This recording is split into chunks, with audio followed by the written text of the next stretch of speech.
कौन थी वो? मैं 8 महीने की प्रेग्नेंट थी और अपनी डिलीवरी के लिए अपने मायके गई थी। माँ ने मुझे फोन पर बताया, घर के पीछे की तरफ जो खाली जमीन थी ना, वहां पर एक नया कमरा बनवा लिया है। इतने सालों के बाद जैसे ही अपने घर में कदम रखा, कुछ अलग सा लगा। माँ, ये घर के पीछे की तरफ नया कमरा बनवाने की क्या जरूरत थी? अरे बेटा, घर के पीछे दूर दूर तक खाली जमीन है। तेरे पापा को कई दिनों से लग रहा था कि यहाँ पर एक कमरा बनवा लेंगे तो ताजा हवा मिल जाया करेगी। अब तो ये सब छोड़ और चल जल्दी से दूध पी ले। माँ, मैं थोड़ी देर में पी लूंगी, आप सो जाओ। मैंने दूध का गिलास उठाकर उस खिड़की में रख दिया। पता नहीं कब आंख लग गई। अचानक से खिड़की के पल्लों के खड़कने की तेज आवाज आई। दूध का गिलास धड़ाम से जमीन पर आ गिरा। जमीन पर गिरते ही दूध का रंग लाल हो चुका था। मैंने खिड़की से झांक कर बाहर देखा। चारों तरफ धूप अंधेरा था। उस अंधेरे की तरफ से कुछ आवाजें आ रही थी, जैसे छोटे बच्चे आपस में खिलखिलाकर मस्ती कर रहे हो।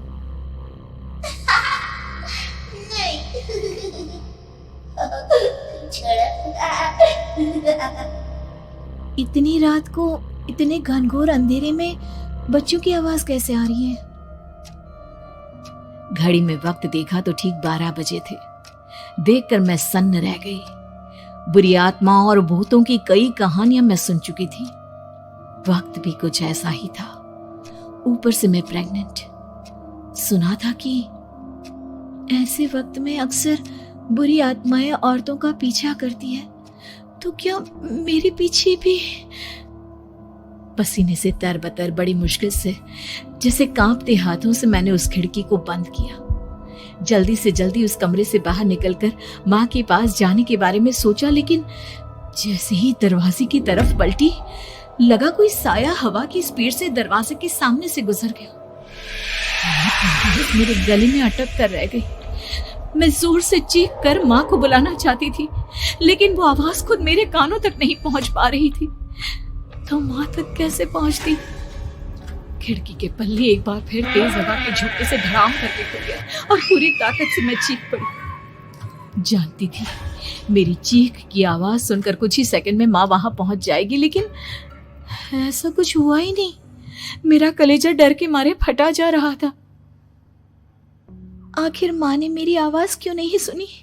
इतनी गहरी नींद में तो माँ कभी नहीं सोती। ठीक पीछे खुली हुई वो खिड़की।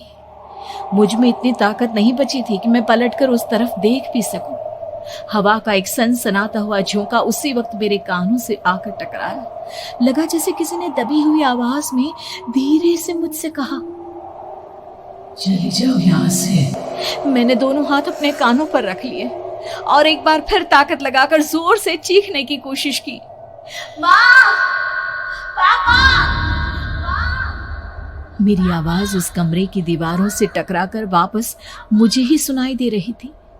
जितनी ताकत के साथ मैंने चीखने की कोशिश की थी, कुछ ही देर बाद उससे कहीं ज्यादा तेज और दर्दनाक चीख मुझे सुनाई देने लगी। ये आवाज ठीक मेरे पीछे खिड़की से आ रही थी। वो आवाज मेरे कानों में पिघलते हुए लोहे की तरह गिर रही थी। उन आवाजों में हैवानियत थी। वो आवाजें किसी इंसान की नहीं है, इतना मैं समझ चुकी थी। कांप रहे हाथों से मैंने अंधेरे में कुछ ढूंढने की कोशिश की। तभी अचानक मेरा हाथ बेड पर रखी टॉर्च पर पड़ा। किसी तरह ताकत लगाकर टॉर्च का बटन ऑन किया, लेकिन ये क्या? सामने दरवाजे पर 3 छोटी लड़कियां खड़ी हुई थी। उनके हाथ में स्टील के चमचमाते हुए चाकू थे। मैं घबराकर लड़खड़ाई और पीछे की तरफ हटी, लेकिन तब तक वो मेरे पास आ चुकी थी। उनकी गर्दन टेढ़ी थी और उनके हाथों के वो चाकू मेरे पेट को निशाना बनाने को तैयार। मैं जोर से चीखी, नहीं, छोड़ दो मेरे बच्चे को, मत मारो, मत मारो, छोड़ दो मेरे बच्चे को। सोनाली, क्या हुआ बेटा? तू इतनी डरी हुई क्यों है? उठ बेटा, क्या हुआ? हड़बड़ाकर मैंने अपनी आंखें खोली। देखा तो दिन निकल आया था। माँ मुझे जगा रही थी। मेरा चेहरा पूरा पसीने से लथपथ था। क्या हुआ बेटा, तुमने कोई बुरा सपना देखा क्या? मैं अभी तक अपने पूरे होश में नहीं थी। वो मेरे बच्चे को मार देगी माँ। वो लड़की मेरे बच्चे को। मैंने घबराकर अपने पेट को छुआ। सब कुछ ठीक था। और वो दूध जो रात को यहाँ पर गिर गया था, उसका रंग लाल हो गया था। माँ ने हंसते हुए दूध का गिलास मुझे दिखाया। तुमने दूध पिया ही नहीं, पूरा का पूरा ऐसे ही रखा हुआ है।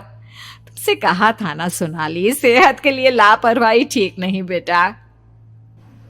लेकिन मैंने तो सब कुछ अपनी खुली आंखों से देखा था। ये सपना कैसे हो सकता है?